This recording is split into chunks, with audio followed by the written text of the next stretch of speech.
রুই মাছের অনেক রকম রেসিপি কিন্তু আমরা খেয়ে থাকি, তবে আজকে যে রেসিপিটা বানাবো আশা করি আপনাদের সবার খুব ভালো লাগবে। গরমকালে খুব বেশি তেল ঝাল মশলা রান্না খেতে একদমই ভালো লাগে না। এই সময় একটু হালকা অল্প তেল মশলা রান্নাই কিন্তু সবাই বেশি পছন্দ করে। তাই জন্যই আজকে বানাবো একদম ঘরোয়া পদ্ধতিতে খুব হালকা আর অল্প তেল মশলার রেসিপি দই রুই। তাহলে চলুন রান্নাটা শুরু করে ফেলি। তার আগে বলি, আমি মৌমিতা, আমার স্বাদের সন্ধান কুকিং চ্যানেলে আপনাদের সবাইকে স্বাগত। প্রথমে আমি 3 পিস মাঝারি সাইজের রুই মাছ নিয়ে নিয়েছি। এবার সামান্য নুন, সামান্য হলুদ আর বড় চামচের 1 চামচ সর্ষের তেল দিয়ে 10 থেকে 15 মিনিটের জন্য ম্যারিনেট করে রেখে দেব। তারপরে কড়াইতে বড় চামচের 4 চামচ তেল দিয়ে এপিট ওপিট হালকা করে রুই মাছটা একটু ভেজে নিতে হবে। খুব বেশি ভেজে নেওয়ার কড়া করে ভাজার দরকার নেই। এরপরে ওই তেলের মধ্যেই আমি তেজপাতা, শুকনো লঙ্কা, গোটা গরম মশলা আর 1 চামচ গোটা জিরে ফোড়ন দিয়ে দেব। কয়েক সেকেন্ড একটু ফ্রাই করে নেব। যখন দেখবো একটা সুন্দর গন্ধ বেরোচ্ছে, তখন তার মধ্যে মাঝারি সাইজের একটা পেঁয়াজের অর্ধেক পেঁয়াজ কুচি করে রেখেছি, সেটা আমি দিয়ে দেব। সেটাও মিনিটখানেক একটু ফ্রাই করে নেব। যখন দেখবো কালারটা একটু ট্রান্সপারেন্ট হয়ে গেছে, তখন একটা মাঝারি সাইজের পেঁয়াজ বেটে রেখেছি, সেটা আমি এর মধ্যে দিয়ে দেব। খুব ভালো রেসিপি, খেতেও কিন্তু খুব ভালো লাগে। আর গরমকালে একটু টকটক খাবার খেতেই কিন্তু বেশি ভালো লাগে।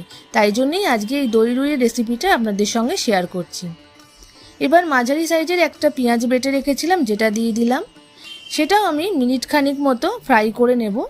তারপরে বড় চামচের 1 চামচ আদা, রসুন আর কাঁচা লঙ্কা বাটা আমি এর মধ্যে দিয়ে দিলাম। সব একসাথে মিশিয়ে ভালো করে কষিয়ে নিতে হবে, যাতে কাঁচা গন্ধটা চলে যায়। এর মধ্যে আমি গুঁড়ো মশলাগুলো অ্যাড করে দেব। এখানে আমি ছোট চামচের 1 চামচ ধনে গুঁড়ো আর 1 চামচ জিরে গুঁড়ো দিলাম। আর আমি এখানে মশলাটা ভালো করে যাতে কষানো যায় তার জন্য 1/2 চামচ নুন দিয়ে দিলাম। এরপরে মশলাটা একটু নাড়াচাড়া করে নেওয়ার পর আমি একটা মিক্সিং জারের মধ্যে বড় চামচের 1 চামচ পোস্ত আর 7-8টা মতো কাজু ভালো করে বেটে রেখেছিলাম, সেই মিশ্রণটা এর মধ্যে আমি অ্যাড করে দেব।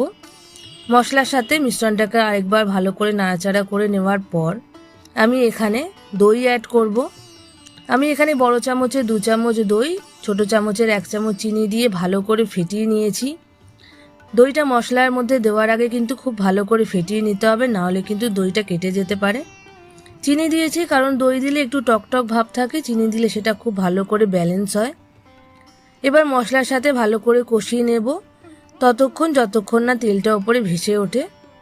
তারপর আমি এর মধ্যে জল অ্যাড করব। গ্রেভিটা একটুখানি ঘন থকথকে হয়, তাই আমি এর মধ্যে 1/2 কাপ জল অ্যাড করলাম। একটু ফুটে যাওয়ার পর আমি কয়েকটা কাঁচা লঙ্কা চিড়ে রেখেছিলাম, সেটা দিয়ে দিলাম। সেটাও একটু ফুটে যাওয়ার পর আমি এর মধ্যে যে মাছগুলো ভেজে রেখেছিলাম সেগুলো দিয়ে দেব। আপনারা দেখছেন আমি এখানে কিন্তু কোনো রকম শুকনো লঙ্কা বাটা বা শুকনো লঙ্কার গুঁড়ো একদমই ইউজ করছি না। যেহেতু দই রুই, তাই গ্রেভিটা খুব হালকা কালারের হয়, তাই জন্য আমি এখানে কাঁচা লঙ্কা দিয়েই পুরো রান্নাটা করেছি। মাছগুলো মিনিটখানেক ফুটে যাওয়ার পর আমি একটু উল্টে দেব। তারপরে আবারও মিনিটখানেক ভালো করে ফুটবে মশলার সাথে। তারপরেই কিন্তু রেডি হয়ে যাবে দই রুইয়ের রেসিপি। দেখুন, দেখতেও সুন্দর হয়েছে, দারুণ সুন্দর একটা গন্ধ বেরোচ্ছে, আর খেতেও কিন্তু খুবই টেস্টি হয়েছিল। আপনারা অবশ্যই বাড়িতে এইভাবে বানিয়ে আমাকে কমেন্ট বক্সে জানাবেন কেমন হয়েছে। এর আগে কিন্তু গরমকালের জন্য আমি খুব হালকা রুই মাছের রেসিপি আপনাদের সঙ্গে শেয়ার করেছি। আপনার রুই মাছের অন্য কোন ধরনের রেসিপি খেতে বেশি পছন্দ করেন সেটাও জানাবেন।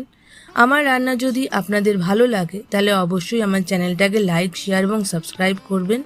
বেল আইকন ক্লিক করতে একদম ভুলবেন না। আবারও আসবো অন্য কোনো রান্না নিয়ে। আজকের মতো এই অবধি, নমস্কার।